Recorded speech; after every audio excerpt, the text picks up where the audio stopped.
What are we discussing today? I'll tell you in a bit, but before I do that, I want to tell you something else. Alright, what is it this time? I want to switch my subspecialty to critical care. What? Why? Because I see you in my dreams all the time. 为什么？你刚想要打我？对。为什么？I don't know why. Ow. No, 不用了。So seriously, what are we discussing today? We're going to talk about our own COVID-19 infection experiences, suggestions on how to cope during the quarantine period or COVID-19 outbreak periods in general, and to provide a few explanations or clarification to some of the contents we presented during the past two clips. 你在干嘛？你在干什么你？ Alright, let's go. Howdy folks, welcome to our channel. I am Pushy. I'm Mushy. And we're the Pushy Mushy, yeah! Serious. So, B serious is actually a gram-positive bacillus that has the potential to cause food poisoning. Seriously. We will do our best to combine facts with humor, but if we do make mistakes, please let us know and we will do our best to correct. Please like or dislike, hopefully not dislike, subscribe, comment, share, and press that bell icon. Great. So why are we sharing our COVID-19 infection experiences and suggestions on how to cope with COVID-19? Because of recent COVID-19 outbreaks in Taiwan and some of our fellow Asian countries. What about these outbreaks? These outbreaks are scary to a lot of folks and not everyone is necessarily mentally prepared. That is true. When COVID-19 first exploded in the US at the beginning of last year, there were also many of our fellow Americans feeling scared, frustrated, and helpless. The sense of helplessness, frustration, and being scared isn't just out of nowhere. Not out of nowhere. Not out of nowhere. Stop repeating. I'm sorry. When COVID-19 first became a thing in the US last January, no one really knew what to do for it. Correct. Most, if not all, of our medical staff and frontline healthcare workers were learning how to combat the virus or care for those who were infected as we found out more and more about COVID-19 each day. In fact, I didn't even know how to spell COVID-19 last year. That's not true. K-O-V... Stop it. I'm sorry.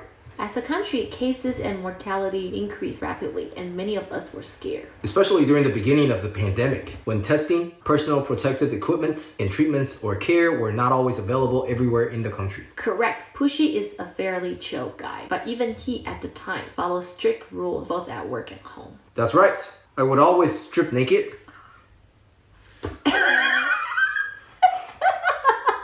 Take a shower and wash my hands every time I came home from work. Many of my colleagues were doing the same thing. That doesn't mean these were easy things to do. I think I generally act like I'm a tough guy, similar to most guys here in the South, and perhaps everywhere because I have to say, guys, especially the married ones, are stubborn and dumb sometimes. So true. But I have to say, every time I declined giving Mushy and my kids a hug first thing when I came home from work because I had to clean myself first, there was definitely this tiny little guilty feeling that bothered me. I say all these to say that, as previously pointed out, COVID-19 does have an effect on mental health, and research has shown that the effects impact both folks already with underlying mental conditions as well as folks without any. Therefore, it is important to learn how to cope. It is important to learn how to cope. Don't just repeat what I said.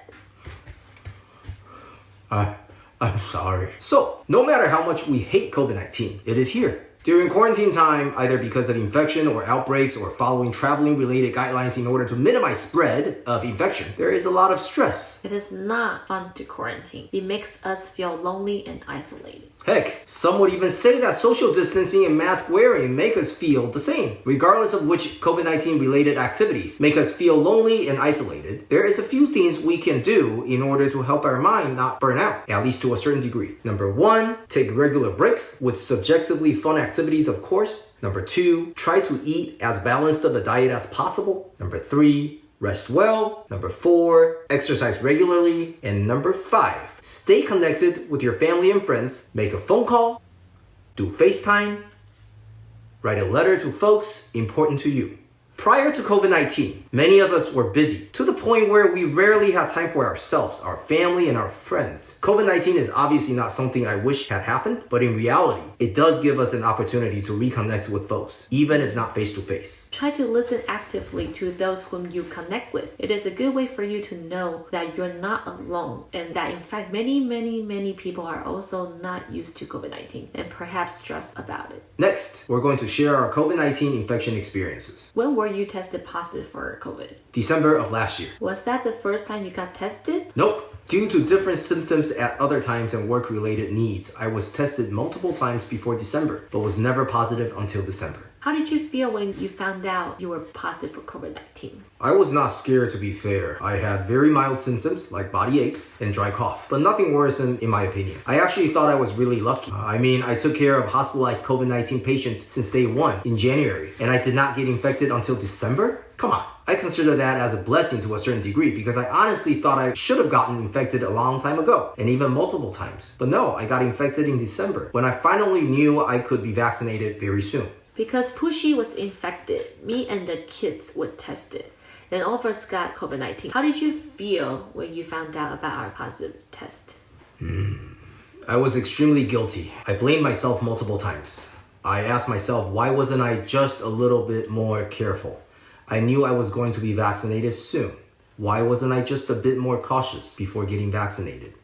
Did you ever share this feeling with your family or friends? Nope. I don't share negative feelings with family or friends unless I feel like I'm over these feelings. Why not? Don't you always consider your family to be your backbone? I do.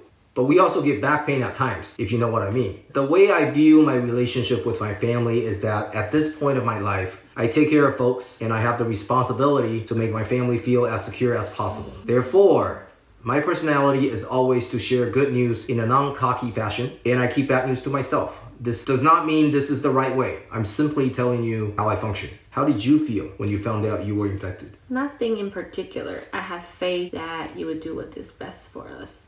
We say all these to tell you that although COVID-19 can be scary, it is not the end of the world, and it cannot be the end of the world. Yes, I have witnessed horrible COVID-19 deaths left and right during the past almost year and a half. And yes, those families affected by COVID-19 deaths experienced horrible times. And that's why we have devoted the previous episodes to help all of us to conquer and prevent COVID-19. But what folks have to also realize, unfortunately, is that once infection happens, the disease is going to take its natural course to a very large extent. We have the easy way out, but that's not the case for everyone, especially for highly vulnerable populations. Therefore, do your best to conquer and prevent COVID-19 with us. To learn more about how to conquer and prevent COVID-19, please take a look at our previous clips. Lastly, I'm going to clarify two things from our previous videos. Our overall messages from our previous clips do not change. Pushy is basically making some clarification about a few things from our video clips. First, I said it was not okay to call COVID-19 the China virus because of what we covered in our hate crime episode. I understand there are individuals out there calling COVID-19 the China virus, and I'm not here to get political. No one has to listen to us, but as Pushy stated before, we promise we will always give you the most honest opinion in an unbiased fashion that we believe will yield the greatest benefit for you or this society as a whole. Let me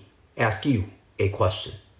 If Mushy's name is Abby, would you call my sons the names we gave him at birth? Or would you call them son of Abby, son of a bee? Or would you do the same to Beyonce's son, Queen Bee, son of a bee? Because technically, it's not wrong to say that, right? But like Mushy asked before, why? Does not using the official name truly make a positive difference? This is obviously an analogy and not exactly accurately reflective, but I think most people would get the gist. If your political leader and or government approve the term China virus, and you truly think it is ethically right to use this name, we can't stop you. We do not agree with you. But again, we wish you nothing but the best. Next, in the previous clip, I made two comments about COVID-19 in the pediatric population. The first comment was many were asymptomatic, whereas the second time I said most. were asymptomatic. I acknowledge the word most is debatable, and so I am going to make a correction and say many. This doesn't mean I do not believe most kids are not asymptomatic with COVID-19 infections, because when I use certain numbers and stats to derive the proportion of asymptomatic COVID-19 infection within the pediatric population, I can, in fact, get the math or outcome to become most.